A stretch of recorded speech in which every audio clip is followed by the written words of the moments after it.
লুটেলো বকুল ফুল সোনা দিয়া হাত কেন বান্ধাইলি বকুল ফুল সোনা দিয়া হাত কেন বান্ধাইলি এই মেয়ে ধরেন নাকি শুধু ধরেন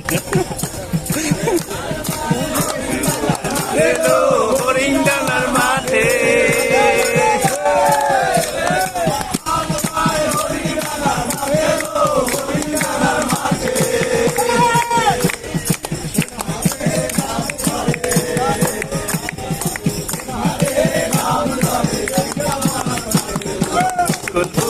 বকুল ফুল সোনা দিয়া হাত কেন বান্ধাইলি